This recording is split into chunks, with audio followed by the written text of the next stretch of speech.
তুমি স্বীকার করলেও মরে যাবা, স্বীকার না করলেও মরে যাবে। চোখ বন্ধ রাখলেও কবরে যাইতে হবে, চোখ খোলা রাখলেও কবরে যাইতে হবে। কি বলেন? রাজপ্রাসাদের মানুষটাও মরে যাবে, কুড়ে ঘরের মানুষটাও মরে যাবে। সুখের খাবার যার মুখে সেও মরে যাবে, ভিক্ষার থালা যার হাতে সেও মরে যাবে। যাবে না?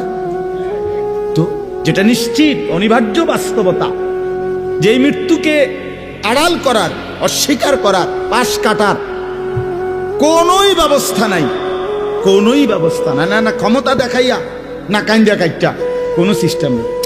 ক্ষমতা দিয়েও মৃত্যুকে ঠেকানো যাবে না, কাইন্দা কাইটাও কি করা যাবে না মৃত্যুকে।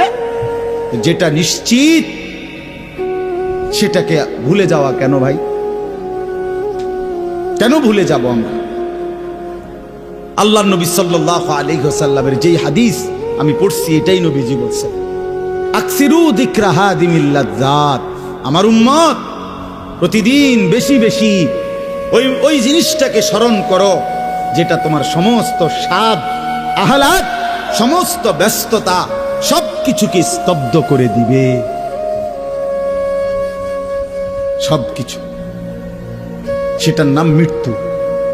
হাদিসে আছে মৃত্যু সবকিছু বন্ধ করবে। তোমার নাক, তোমার চোখের দৃষ্টি, তোমার কানের শ্রবণ শক্তি, তোমার জবানের উচ্চারণ, তোমার জিহ্বার স্বাদ, তোমার হাতের নড়াচড়া, তোমার ব্যস্ততার এই জিন্দিগি স্তব্ধ করে দিবে।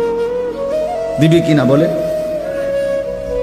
আমি অনেক সময় বলি, আমার প্রায় সময় জানাজা পড়তে গেলে মনে হয়, দেখবেন জানাজার নামাজেও মনে করেন 10:30 বাজে জানাজার টাইম দিছে, 10:30 জানাজা, 10:34 বাজে গেছে, 30-40 বাজে গেছে।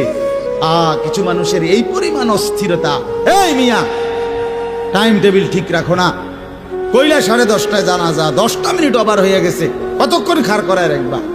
মানে উনি ব্যস্ত, ওনার এই 10 মিনিট সময় নাই। আল্লাহর কসম বন্ধু, এই মানুষটাও এরকম ব্যস্তই ছিল।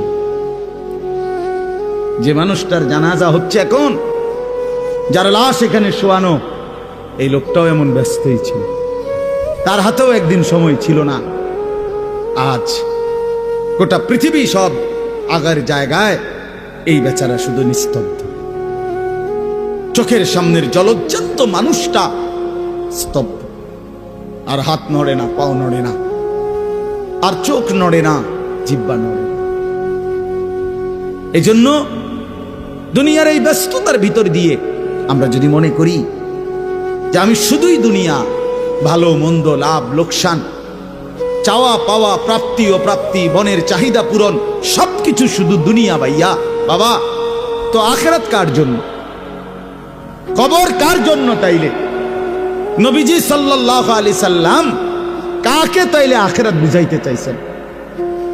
আল্লাহর কোরআন এমন কোন সূরা নাই, কোরআন শরীফের 114টি সূরা, 114টি সূরার এমন কোন সূরা নাই, এমন কোন রুকু নাই কোরআনে যেখানে আখিরাতের কথা, পরকালের কথা আলোচনা নাই।